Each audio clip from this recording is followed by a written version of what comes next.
안녕하세요. 참 이슈입니다. 러시아가 104년 만에 첫 디폴트에 바짝 다가섰습니다. 신용부도 스와프 시장 감독 기구가 러시아 달러 표시 국채에 대해 루블화로 이자 상환을 했다면 의무를 이행하지 못했다고 한 건데요. 블룸버그 통신에 따르면 앞서 러시아는 미국 은행을 이용할 수 없게 되자 달러 국채 보유자들에게 이자를 루블화로 지급했습니다. 이에 대해 신용파생상품결정위원회는 투자자들이 달러를 받지 못했기 때문에 러시아가 채무 변제를 이행하지 못한 것으로 판단했습니다. 이로써 러시아는 다음 달 4일까지인 유예기간 동안 달러로 이자를 내야 하며 그렇지 못하면 최종 디폴트 판정을 받게 됩니다. 이제 러시아의 국가부도는 시간 문제로 보이는데요. 게다가 서방의 러시아 제재에 당장 러시아는 역산업화에 직면할 것으로 보입니다. 블룸버그에 따르면 중앙은행의 경제학자들은 현재 러시아에 부과된 제재로 더 높은 인플레이션과 생활수준 감소와 함께 장기적인 경제 위축에 직면하고 있다고 분석했습니다.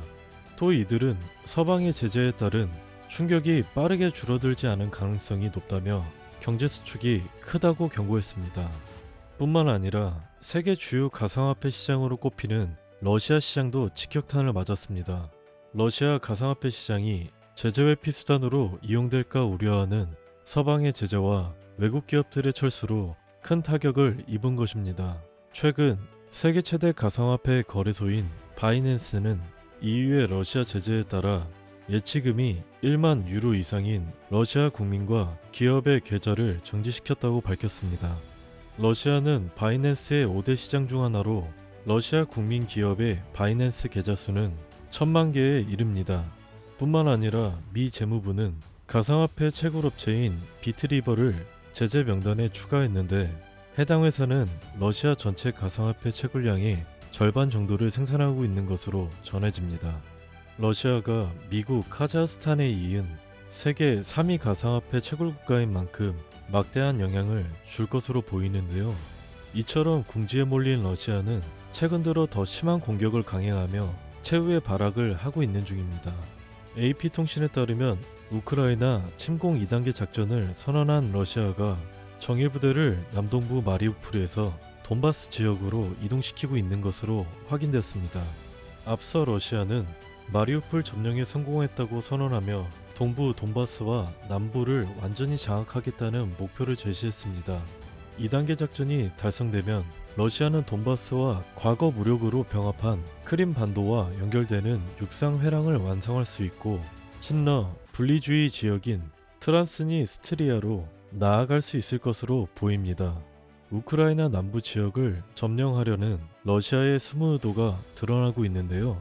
그런데 더 큰 문제는 전쟁이 장기화될수록 러시아가 더 잔인한 공격과 만행을 저지르고 있다는 것입니다. 실제로 러시아군이 금지된 무기를 쓰면서 우크라이나 민간인들을 공격한다는 증거가 계속 나오고 있고 키이누 외곽에선 민간인 수백 명이 숨졌다는 보고가 나왔습니다. 실제로 최근 키이누 외곽 보로단카 마을에서 발견된 미사일 잔해에서는 여러 개의 소형 폭탄이 함께 발견됐습니다.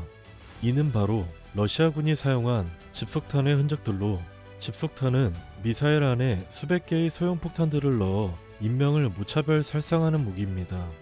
영국 가디언은 러시아군이 민간인 거주 지역에 집속탄을 투하해 수백 명이 숨지고 건물 최소 8채가 파괴됐다고 전했는데요.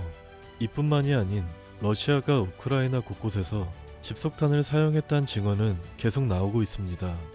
여기에 더해 러시아는 최근 첫 시험 발사에 성공한 5세대 대륙간 탄도미사일 사르마트를 올해 안에 실전 배치할 계획이라고 밝혔는데요. 사르마트는 지난 2009년부터 우랄 산맥 인근에 있는 연방우주공사에 의해 개발되어 경납고 발사형 3단 액체연료 ICBM입니다.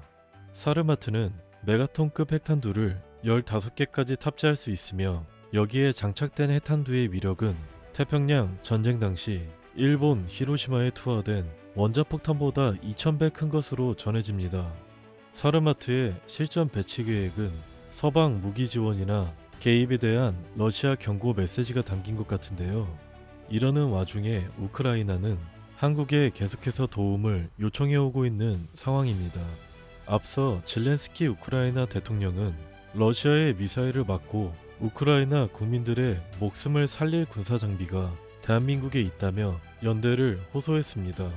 그는 한국의 군사 장비를 받게 되면 일반 국민들뿐만이 아니라 우크라이나를 살릴 수 있는 기회가 될 것이라고 도움을 청했는데요. 게다가 최근엔 포노마레코 우크라이나 대사가 직접 국내 방산업체 방문을 추진하는 등 한국산 무기 지원에 대한 요청은 여전히 끊임없습니다. 이번에 우크라이나가 한국에 요청한 구체적인 무기 목록은 공개되지 않았지만 업계에서는 우리나라가 직접 개발하고 생산하는 현궁과 신궁을 원하는 것으로 알려졌는데요. 현궁은 휴대용 대전차 무기, 신궁은 휴대용 대공 미사일로 저고도를 침투하는 북한군의 헬기를 격추하기 위해 개발된 만큼 헬기 킬러로 불립니다. 하지만 당장 한국 정부가 이 같은 무기를 지원할 가능성은 적어 보입니다. 과거 한국도 전쟁을 겪고 수많은 인명피해를 입어온 만큼 살상무기 지원은 어렵다는 입장이기 때문입니다. 대신 한국은 우크라이나에 방탄 헬멧, 천막, 모포 같은 군수물자와 의료물자를 최대한 아낌없이 지원하고 있는데요. 그리고 최근 우리 정부는 우크라이나에 추가 인도적 지원 물품 20톤 발송을 완료했습니다. 그런데 이 같은 소식을 들은 푸틴이 한국에 보복하기 시작했습니다. 러시아 공항 세관이 대한항공에 과징금 80억 루블, 한화로 1200억 원에 달하는 과징금을 부과한 것입니다. 대한항공에 따르면 지난해 2월 인천에서 출발해 모스크바를 경유해 독일 프랑크푸르트로 가는 화물편은 모스크바 셰레메티예보 공항에서 관제당국의 이륙 허가를 받고 출발했습니다. 그러나 이후 공항 세관으로부터 출항 절차 일부가 누락됐다는 지적을 받았습니다. 이는 바로 세관의 직인 날인이 누락되어 이륙해 법을 어겼다는 것으로 해당 세관은 대한항공에 80억 루블 상당의 과징금을 부과했습니다. 하지만 대한항공은 이 같은 과징금 부과가 부당하다는 입장인데요. 러시아 공항세관이 무리한 법을 적용해 가혹한 수준의 과징금을 내렸고 당시 모든 규범과 절차를 정상적으로 지켰기 때문에 위법 의도가 없었기 때문입니다. 이처럼 러시아 관세당국이 이례적으로 큰 금액의 과징금 부과 조치를 내린 데에 업계에서는 서방 제재에 동참할 가능성이 있는 한국에 메시지를 보낸 것이라는 해석인데요. 그리고 결국 한국도 러시아 사태에 대해 적극적으로 나서기 시작했습니다. 선을 넘어버린 러시아의 행동에 한국도 더 이상 참지 않고 러시아 보이콧에 동참한 것입니다. 주요 외신에 따르면 홍남기 경제부총리는 미 워싱턴 DC에서 열린 IMF 회의에서 러시아 대표 연설 때 러시아에 항의하는 의미로 회의장에서 퇴장했습니다. 홍 부총리는 자신도 IFC 회의 중 러시아 재무장관이 화상으로 연설하자 상당수가 우크라이나 침공에 항의하는 뜻으로 자리를 떴다며 이에 동참했다고 밝혔습니다. 이날 회의장을 퇴장한 국가는 한국을 포함해 미국, 영국 등 12개국으로 참석자 3분의 2가 동시에 회의장을 이탈한 것으로 전해졌습니다. 반면 스페인, 인도, 인도네시아 등 러시아 제재에 미온적이었던 6개 국가 대표들은 자리를 지킨 것으로 알려졌습니다. 본격적으로 한국도 러시아 제재에 대한 국제 공조에 동참하는 것 같은데요. 실제로 최근 한국은 러시아 제재에 적극 동참하겠다는 의견을 미 재무장관에게 전달하는 등 러시아를 향해 칼날을 빼들었습니다. 주요 외신에 따르면 홍 부총리는 제닛 옐런 미국 재무장관과 국제적으로 테러 제재 공조가 이루어지는데 한국 정부도 동참하겠다고 의사를 밝혔습니다. 이에 대해 옐런 장관은 한국 정부 협력에 대해 매우 만족하고 감사하다는 뜻을 전했는데요. 뿐만 아니라 한국은 미국이 추진 중인 인도 태평양 경제 프레임워크에 대해서도 적극 참여할 의지가 있다는 의지를 전달한 것으로 알려졌습니다. 명분 없는 전쟁을 이어가고 있는 러시아를 향해 이제는 한국도 가만히 지켜보지 않을 것 같은데요. 이번처럼 러시아가 한국을 계속해서 건드린다면 한국은 러시아가 가장 두려워하는 무기들을 우크라이나에 직접 지원할 가능성이 높아 보입니다. 한국의 보복한 푸틴은 조만간 땅을 치고 크게 후회할 것 같습니다. 세상의 이슈를 연결하는 참 이슈입니다. 여러분의 많은 의견 댓글로 남겨주세요. 시청해주셔서 감사합니다.